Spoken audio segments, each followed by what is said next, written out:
Now, that's a huge crowd. It is. How did it get so big? Well, the first year, we had about 2,000 people, and I've been known in circles as that crazy lantern lady because everywhere I went, I heard that. Yeah, there you go. Everywhere I went, I was telling everybody about this Lantern Festival and how beautiful it was going to be.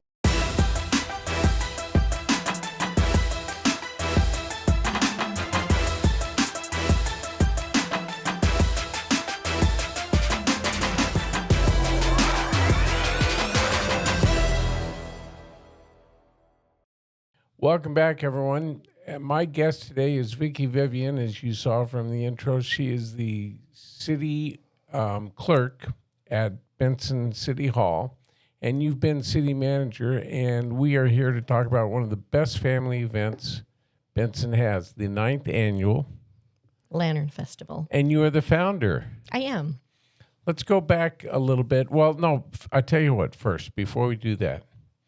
Last year was the 8th annual, and you had, 3,000 people attend? Oh, no. We had about 5,500 people attend. 55?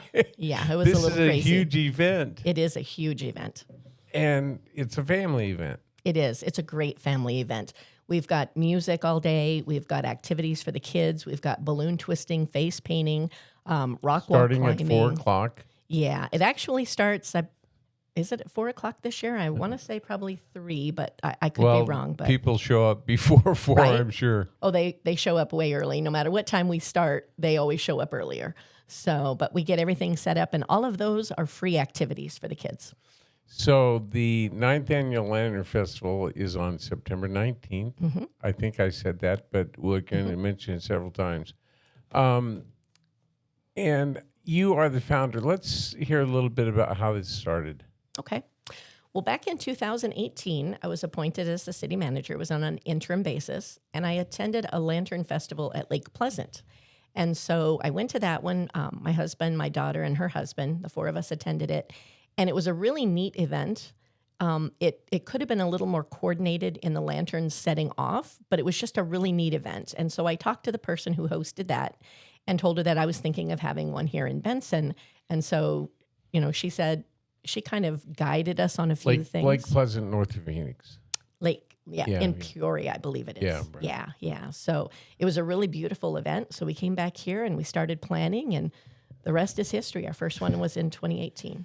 How many people were at the one in Peoria that you attended?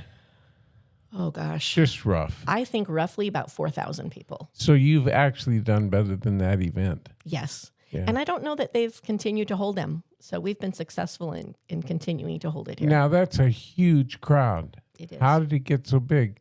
Well, the first year, we had about 2,000 people. And I've been known in circles as that crazy lantern lady because everywhere I went. I heard that. Yeah, there you go. Everywhere I went, I was telling everybody about this Lantern Festival and how beautiful it was going to be because I knew we needed to have more than 100 lanterns go off in the sky. By the way, Vicki, I'm showing some pictures as we speak of the lanterns going up. So, people get a good feel for that. But go ahead. Yeah. So I knew we needed to have at least, more than 100 lanterns or it wasn't going to give you that magical feeling. So I was telling everybody and anybody everywhere I went for months about these lantern festivals and trying to sell it. And we had about 2,000 people show up and we had about 700 lanterns go up into the sky. The first year. 2018. Yeah, 2018. And it really is a magical feeling. And with these pictures, I will say, I've told people, these pictures are beautiful. Video is 10 times better. And being there in person is 10 times better than that. Yeah. And it really is just a magical night. So who took these pictures that we're looking at? My daughter Monique took some of them. I took some of them. The 2 of us. Now, I'm going to show a very special picture. I know that it's emotional for you, but we want to give a tribute to your daughter. Amanda. Yeah. And Amanda in this picture is holding a lantern very up close and personal. And I wanted to show this picture to show Amanda and also to show people what the lantern looks like. Sure. So tell us a little bit about this picture. You took it. I did take it.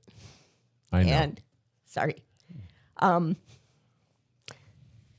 Pictures become treasures just as much as our memories become treasures. So I'm very grateful to have that picture. I actually have video of her lighting that lantern. What year was that? And releasing it. That was in 2019. So she did get to attend.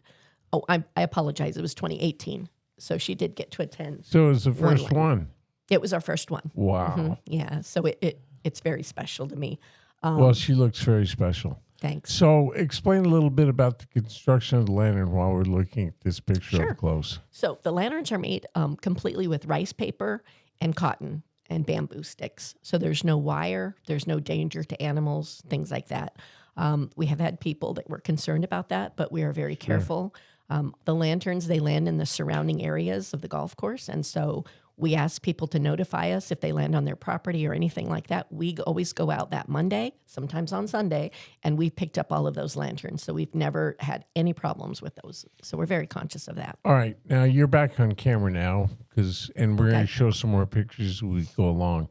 By the way, you're blessed to have those memories, I think. I really am. Good for you. Yeah, thanks. So the lanterns themselves, they're pretty destructible. They come apart in the environment, but you go around, you pick them up. Mm-hmm. But they're rice paper, so. How many lanterns are usually released? If you have a crowd of 5,500, you've got at least 3,000 lanterns ascending into the sky. Yeah, I was going to say probably 3,000, at least 2,500 to 3,000. And what is the light source? What is the heat source? There is a fuel cell, which is cardboard, and then you light that, and then that just disintegrates. And so it stays up in the air for about 2 minutes, and then when that disintegrates, then the entire lantern comes down. Do they go up quickly? No. They take probably about 2.5 to 3 minutes for the air inside the lantern to get hot enough to Lift it? ascend. Mm-hmm.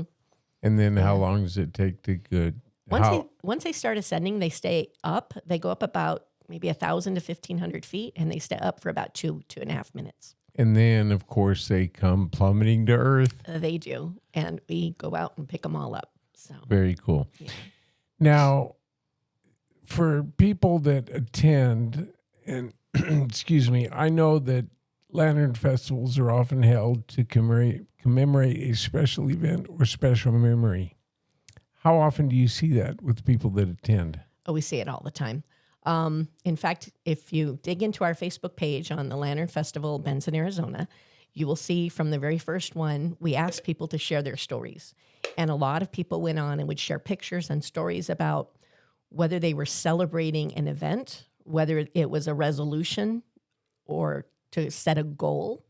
Sometimes people would, many times, people would write messages on the lanterns. We provide markers so that you can send messages on the lanterns. Many times people do it as an act of closure or send a message to a loved one in heaven.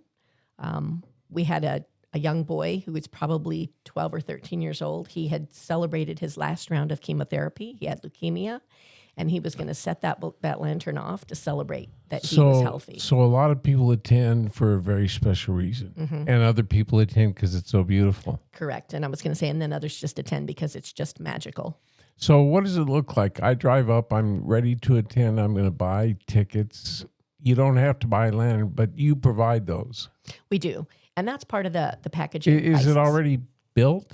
It is already built. So when you come up, if you purchase a lantern, if you buy one of the tickets with a lantern, you'll get a bag. And in that bag, we'll have the markers, a lighter, the lantern, some information sheets and some sponsor sheets, things like that. And then you'll come in. We have music playing for the afternoon. We have the activities that I spoke about with balloon twisting, face painting, obstacle courses, rock wall climbing. Those are all for the kids, and those are all free. Those are set up. And we invite people to kind of treat it like a tailgating party. Bring your blankets, bring your pop-ups, bring some chairs, sit on the grass, and just kick back. I laugh. I say, eat, drink, shop, be merry. So, yeah. Food trucks. That's right. Food trucks Tell us what that looks like. Oh, it's insane. Our first year, I was begging vendors to come, and I believe we got up to possibly 20 vendors, and I was literally begging vendors to show up. The next year, we had a list. Vendors were calling us saying, we want to come back. We want to come back. Last year, we had over 80 vendors, 4 rows. It was absolutely amazing to have all of the food, the drinks, the different arts and crafts, photos, everything that you could buy, and just relax. Well, I've been looking here. You brought some collateral. Wicked Burgers, Sinaloa tacos, Little Gins. I mean, there's everything here from funnel cakes to Eatos to hot dogs to candy apples to good heavens. Pizza. Yeah, and mention some of the miscellaneous vendors here, not food, the non-food vendors, the types of things that you can get. Oh, sure. Handmade soap, lotion, jewelry, concealed carry purses. We had clothing, resin art, solar lights, copper and brass jewelry, and sea glass crystals. We had a hot rod car raffle. That was really great. Oh, wow. Yeah. They Did had a you win? car raffle. No, I did not. I would really mention that if I had photographs, glow sticks, Pony Express Western Days information, T-shirts, Mary Kay, just a little bit of everything. And this is from the first year, and it's only grown. It's just gotten bigger and better. Metal, flower art, all kinds of things. This It's is been all on the amazing. golf course. It is. It's all on the golf course driving range. And that's what we were looking for, was a way to try to get our locals to be able to enjoy the golf course, even if they don't golf. Yeah. So What is the highlight, if there is one? The release of the lanterns, I'm sure. You try to coordinate that and do it all at once. we do. So how well does that work Right? out? The first year, it really works out really well, surprisingly well, because everybody's anxious. We've had this build up all day long. And then about 8 o'clock or whenever it starts to get dark, we go up, and usually the mayor will give a welcome, talk to people for a few minutes, and then I'll give the instructions on how to light the lantern. And usually by then people are a Is there little a antsy. stage? There is a stage. Okay. It's a small one, albeit there is a stage by the DJ. And so we give the instructions, and we try to tell people, wait until the lights go out. Is And the DJ Mike McCune by chance? he has been, I think, almost every year, I think. Okay. So, yeah. And he does a great job. And so we have that happen. And our first year, it was Brad, my husband, and my son. They were a great help. We hit the lights, and the lights go out, and everybody started lighting them. So thankfully, everybody kind of waited on that one. It is a little tough as people get antsy wanting to light them. But this last year, with almost 3,000 lanterns in the sky, a few errant stray lanterns really didn't take away from the effect of it. So it was just truly, you're just surrounded by these lanterns, and it's just beautiful. Well, I think I'm showing some pictures right now. It's stunning. It really is. It really is. The first year we did it, everybody kind of stopped and lit their lanterns. And I told somebody that it got quiet. And I said, in my mind, it was just everybody got quiet. And she said, no, everybody did. It was just breathtaking. Everybody was just silent for that as they started to release and lift. People cheer. Afterward.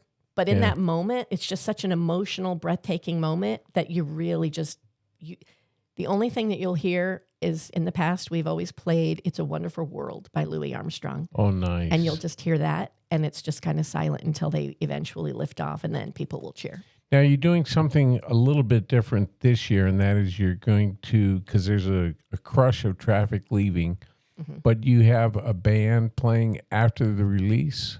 We do. Do you have the name there? Sure. I'll hand you all of this stuff. Okay. Take your time going through it. You betcha.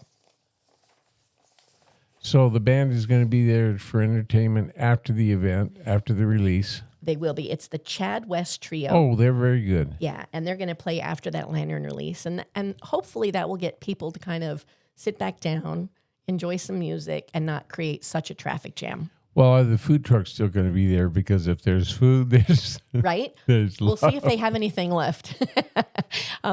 We've had a couple food vendors run out of food, but I think that they're going to be prepared for this number again this year. So, Very good. yeah. How many food trucks in total? 20? Oh, no, I think it was more close to 40. 40 food. So this is really a big event. It really is. And vendors immediately start saying, when is it next year? Because they want to get a spot and get signed up for it. So the Lantern Festival itself can be very special, can be commemorative, can be whatever you want it to be. I guess that's one of the attractions. Mm-hmm. What is it for you? Going to get you emotional again. A little bit. My son, Christopher, passed away in 2007, Yes. and he was 10. And so the first Lantern Festival, of course, we had messages written to him on our lanterns, and that made it very memorable. And then after Amanda passed in 2019, So messages to Chris and Amanda. yeah. And just the feeling that you get that it's not just magical, but you're not alone in your Right. feelings. Well, I'm sure a lot of people are there to remember loved ones. Yeah, exactly. Exactly. That- And I've met a lot of great people through the Lantern Festival who came for that purpose. By the And way, so don't feel embarrassed about the emotion. I think that's a beautiful thing. I'm not. I will Good. tell you that people have come to know that I keep Kleenex on my desk, and then they'll shed a few tears with me, and then we move on. So, because that was one thing that I had always said was that I would never not talk about them. Right. Well, good for you. So, volunteers. Tell me what that takes in terms of people volunteering. Oh my goodness. Yes, because we want to make sure they're recognized. Yes, even it if, is. Even if we can't name them all. Right. It is amazing. The first year we had a team from National Bank of Arizona, I believe, and they set up to do the entrances. And we had set them up with food tickets and, so that they could take a break and eat lunch and do whatever they needed to do or eat dinner. And those women worked straight through. They worked from 2:30 to 7:30, never taking a break. People were coming in droves, and there just wasn't time to take a break. Finally, Probably they didn't expect that. we really didn't. And that first year, I finally went over to the gates at 7:30, and I said, how many people are in line? Because we're cutting it off. Everybody else can just come in. And they said, we've got 5 more people. Let us check them in. And so they were checking people up until 7:30, and we released the lanterns at like 7:45. Wow. So how many volunteers I this think there year? were 6. Oh, this year there's probably closer to 40. 40 volunteers. Because That's a lot of help. yeah, and that number could be too low. I would really have to ask Mandy. Last year, for the first time, I actually just got to go and just attend the festival. And so as this grew and grew, we got better and better at hosting it. And so now Mandy has got this list down, and she's got a checklist. And every year we hold a post-Lantern Festival meeting, find out what are some things, what are some issues, what are some things we could have done better. For example, that's why we're having the music after the Lantern release this year, to try to help with that traffic flow. But yeah, it's an amazing job by all of the vendors, from checking in to trash cans, just doing nothing but running around emptying trash cans, to lighting the tiki torches, to putting the tiki torches out after the lights come back on. It's an amazing event that takes a lot of work, and I would be remiss if I didn't mention our employees, because that first year we shut down the finance office and everybody was at the driving range. Benson City employees. Benson City employees. We shut down the finance office and everybody was filling up buckets with dirt so we could put tiki torches up. And so we've gotten away from that. We've got some volunteers and some other help on that, but it is a really group effort by everybody at the golf course, our public works, everybody that is selling tickets, and handling the transactions, everything. Everybody seems to be touched by the Lantern Festival at the city. Do you have a chance to recognize the volunteers at any point during the festival, maybe? We do. We recognize them throughout the festival, along with our sponsors. We recognize all You throughout know, it. I forgot to mention the sponsors. You've got a lot of sponsors. Do you want to name anyone in particular? Because there's so many. I would hesitate to do that, Yeah, but I would because you might say leave someone out. please go to the Lantern Festival Benson AZ Facebook page. Our sponsors are highlighted on there throughout the event. And upcoming to the event, they're all on there. I know that we have different levels of sponsorship: platinum, silver, gold, and they are recognized. They also have banners up at the event so that people can see that. So they're recognized throughout the event along with our volunteers. Mike does a great job. The DJ does a great job recognizing everybody. Well, I want to make sure that we make this easy. All people have to do is go on Facebook and search Benson AZ Lantern Festival. It comes right up. Mm-hmm. And there's another website, the city. Yes, there is. bensonaz.gov. Okay. Yeah. And there's a link front and center, I hope. Yes, there is. Mm-hmm. All right. Yep, Mandy's got that on there. So I think we've given people a pretty good impression. 5,500 people last year, 40 food trucks, vendors, 40 volunteers. This is a big, big event. Mm-hmm. Now, you said something that I think is very important for expectations. people are driving up, and you said there were several entrances. Tell us what that looks like as people arrive.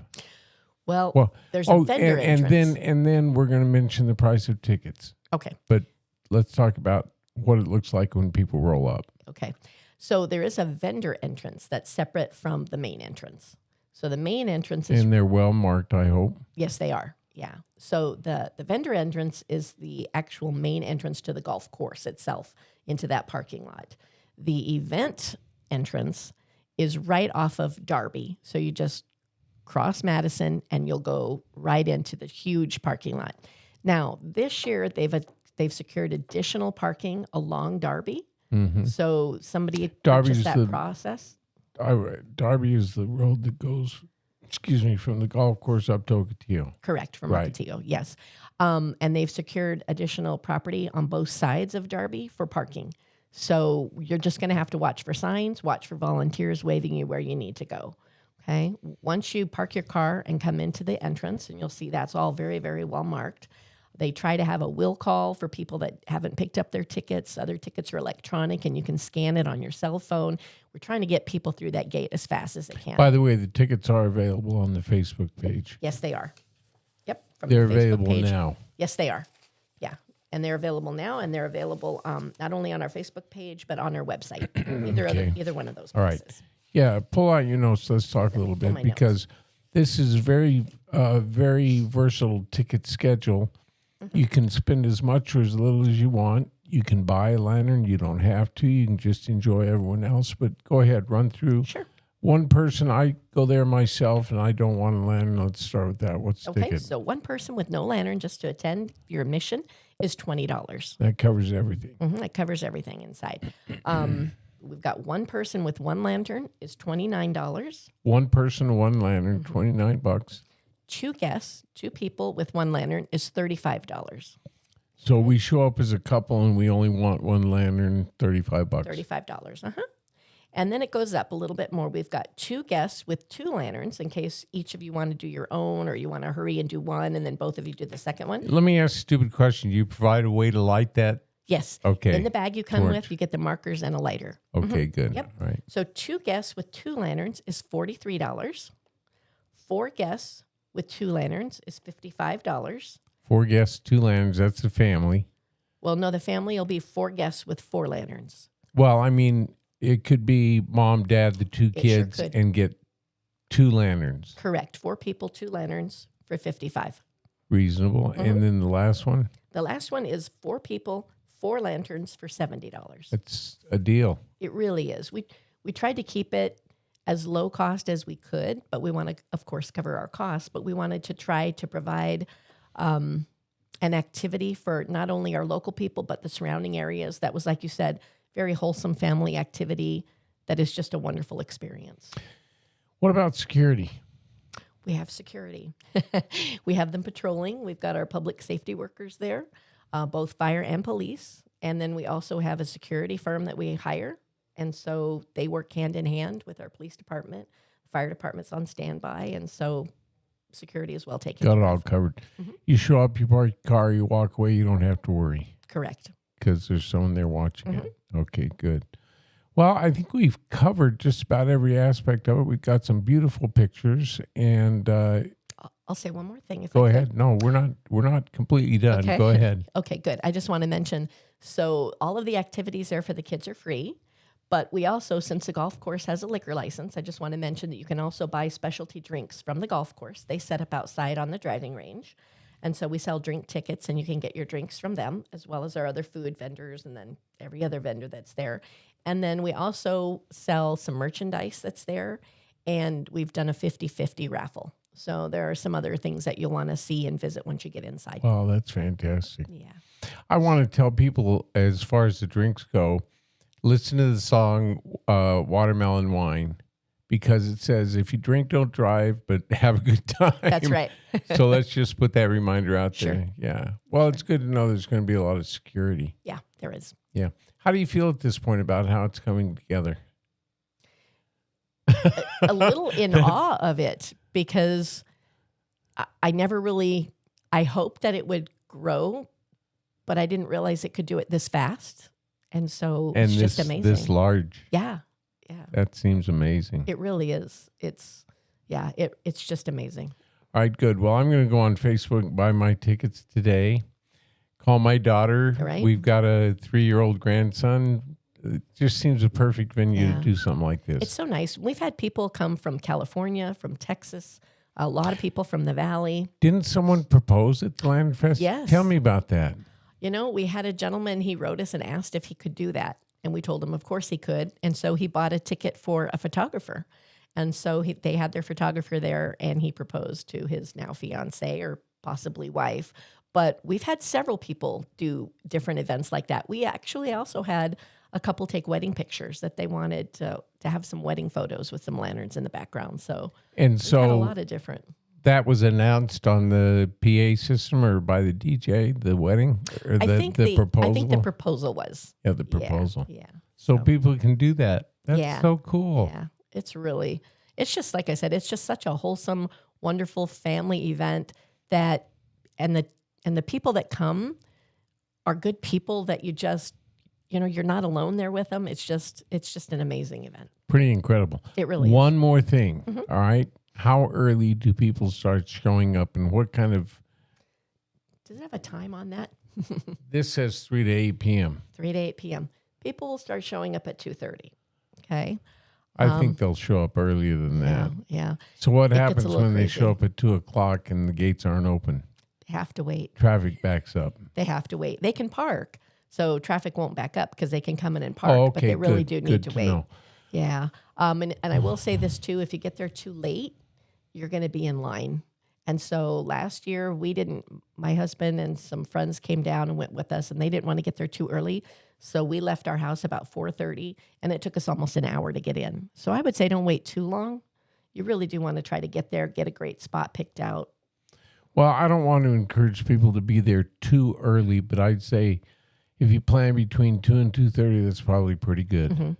Because, okay, you can park, but then you're going to wait at the gate. Exactly. Yep. That doesn't sound like too much of a hardship. It's really not, especially like I said, bring an easy up and a blanket and some chairs and just kind of enjoy the music. So you and, let people do the pop-ups. Yep. And of course they have to come down, as soon as the sun starts going down, we encourage those to all come down. And if not, we go over and encourage them again. So you don't want them up blocking anybody's view. Well, believe it or not, we've been going about 30 minutes. Wow. Yeah. It's fun when you have fun. Right. Exactly. Yeah. Well, congratulations. Thanks. All right. This is really something that means a lot to me. So when you can talk about something like that, the time flies. Well, let's dedicate this podcast and to Chris and Amanda. Yeah. Thank you. I appreciate that. Oh, that's fine. All right. Well, listen, I wish you the best.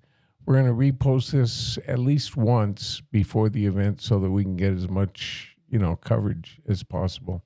Yeah. And I'm looking forward to it. Great. It'll be great. Awesome. All right. See you there then. All right. Very Okay. good. My guest has been Vicki Vivianne. She's city clerk and has also, she's been city for quite a while. She was city manager for a while, but I think for this podcast, all we need to know is she's the founder of one of the best events Benson has to offer as far as family fun, the Benson Lantern Festival, September 19th, 3 p.m. to 8 p.m. Sounds like if you've got a family or friends or you want to commemorate a loved one, it sounds like the perfect place. And if you want to do a proposal, whatever you want to do within limits. Thanks so much for joining us. We'll catch you next time.